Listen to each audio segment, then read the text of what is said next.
Hi guys! Magandang araw sa ating lahat. Ayan, tirik na tirik ang araw at tayo ay samsam na sa ating mga sinampay at para ito ay matupi na at mailagay na sa ating lagayan. Ayan.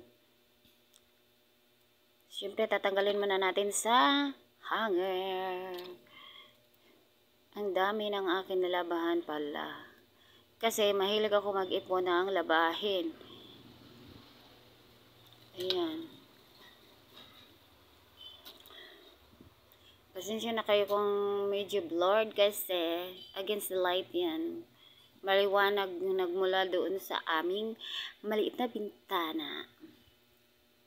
Kung nagtataka kayo kung bakit naiba na yung aking bahay, nagre-rent po ako. Iniwanan ko yung aking bahay sa kadahilan ng secret lang. Uuwi din ako doon soon. Gagawin ko munang mansion yun. Char lang. In God's will. Magsikap muna tayo bago natin maabot yung mga pinapangarap natin. 'Di ba? Kasi kapag may pangarap ka, hindi ka talaga tumitigil. Hindi kailangan sabihin na, ay, napapagod na ako, wala pa rin namang nangyari. Hindi lahat nakukuha sa madalian. Lahat pinagsisikapan kasi mas masarap namnamin yung bunga ng iyong pagsisikap. Kaya tips ko sa mga madaling mabagot, madaling mawala ng pag-asa, naku, huwag kayong ganyan. Magsikap lang talaga kayo. Ituloy-tuloy nyo lang. Balang araw magbubunga din yung mga paghihirap nyo.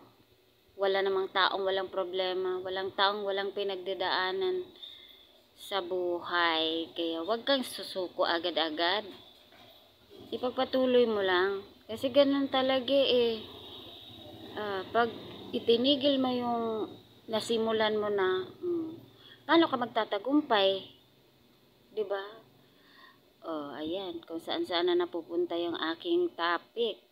Nagtutupi lang naman ako. Chor. Hindi, totoo talaga yun sinasabi ko.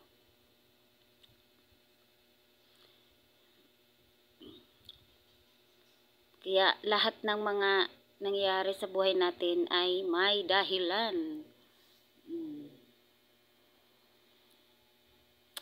So, ayan, matatapos na. Ay, tapos na nga. Maghuhugas naman ako dito sa aking kaunting hugasin.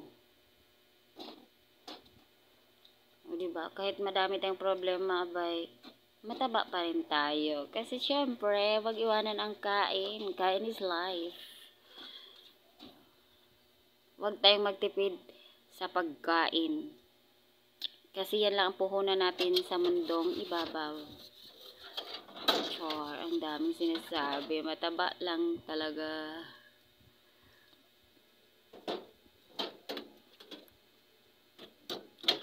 So, ayan. Kunti lang naman yan. Yung ginamit ko kanina, nagluto ako.